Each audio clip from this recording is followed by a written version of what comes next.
Bonjour et bienvenue dans ce dernier épisode de la Minute du Coach, saison 2. Je vous inviterai à regarder jusqu'à la fin de cette vidéo parce que je vais vous faire une annonce concernant la suite que je vais donner à la Minute du Coach. Mais en attendant, je vous propose les 5 éléments sur lesquels lâcher prise pour avoir une vie un peu plus légère et, allez, osons le dire, être un peu plus heureux.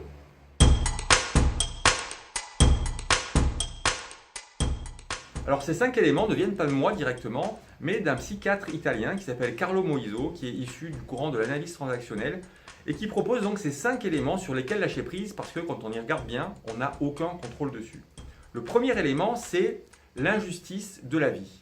La vie, elle est parfois belle, parfois elle est lumineuse, mais parfois elle est bien lourde et bien douloureuse aussi. Du coup, pour être un peu plus léger dans sa vie, l'idée c'est de lâcher prise et d'accepter en fait les injustices de la vie. Que ce soit l'augmentation d'un collègue alors que nous on n'a pas eu d'augmentation, que ce soit on arrive et on voit notre voiture qui est emboutie alors qu'on n'était pas là et qu'on ne peut rien faire dessus. Il y a plein de choses comme ça qui font partie un peu de l'injustice de la vie qu'il est nécessaire de lâcher et d'accepter. Deuxième élément, c'est l'inadéquation de l'homme. Qu'est-ce que ça veut dire?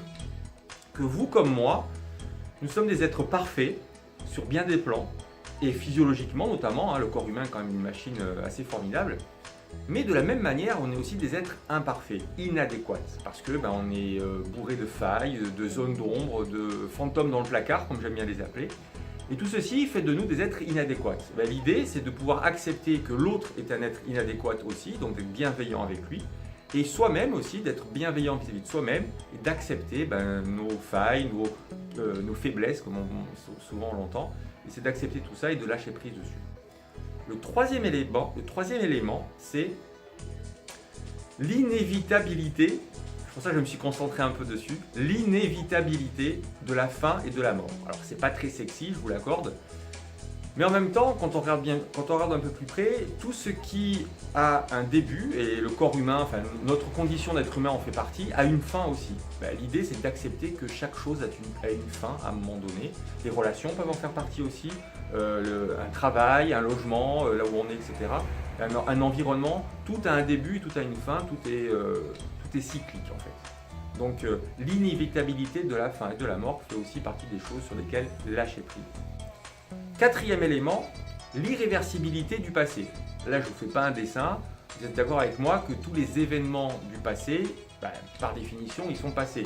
S'il y a quelque chose qui vit encore en nous de ces événements-là, c'est simplement la représentation de ce qu'on en fait et les émotions en fait, que l'on éprouve encore aujourd'hui par rapport à ce qui s'est passé. Mais l'événement en lui-même, lui, il n'a plus d'existence réelle. L'idée, c'est donc d'accepter l'irréversibilité du passé. Et enfin, dernier élément, c'est un peu le pendant de ce que je viens de dire, c'est l'imprévisibilité du futur. Par définition, le futur est imprévisible. La seule science que je connais qui prévoit le futur, c'est la météo. Et encore à 24 heures, 48 heures près. Mais à part ça, il n'y a rien qui peut prédire le futur. Je ne vois rien qui peut prédire le futur. On peut avoir des objectifs, on peut planifier des actions pour réaliser justement des objectifs ou des projets, mais en soi, ce qui va se passer le lendemain, on n'a aucun contrôle et aucune prise dessus. Donc l'idée, encore une fois, pour s'alléger un peu la vie, c'est de lâcher prise et d'accepter l'imprévisibilité du futur. Donc la piste que je vous propose pour aujourd'hui, c'est la suivante. La prochaine fois où vous sentez qu'il y a quelque chose qui est lourd dans votre vie ou vous ne vous sentez pas bien, posez-vous cette question, quel est l'un des 5 éléments sur lesquels je m'accroche en ce moment et du coup qui me pollue la vie, qui m'alourdit un peu la charge? Voilà, c'est tout pour cette fois, c'est tout pour cette saison et comme je vous le disais au début de cette vidéo, la suite que je vais donner à la Minute du Coach, ça va être la même chose mais un peu différent. C'est-à-dire que je vais faire plus de vidéos, je vais augmenter la production en fait de ces vidéos, mais sans forcément qu'il y ait un fil rouge comme je l'ai fait jusqu'à maintenant. Donc ça sera un peu en mode freestyle. Et surtout ce que je vais faire, c'est que je vais partager avec vous en fait ce qui se passe quand je suis en séance avec mes clients. Alors bien sûr, je vais garder la confidentialité, mais les éléments qui auront émergé, les prises de conscience qui auront pu être faites, les thématiques qui ont été abordées, qui peut-être pourront vous parler de près ou de loin, pourront faire écho en vous, je vous les partagerai et je vous dirai un petit peu quels ont été les échanges, qu'est-ce que l'on a fait, quelles sont les prises de conscience, qu'est-ce qui a amené à faire une prise de conscience aux clients que je reçois, de manière à ce que ça puisse peut-être vous aussi vous aider dans votre vie quotidienne. Voilà, bah écoutez, je crois que c'est tout pour aujourd'hui. Et donc d'ici la prochaine saison qui devrait voir le jour sous peu normalement, prenez soin de vous.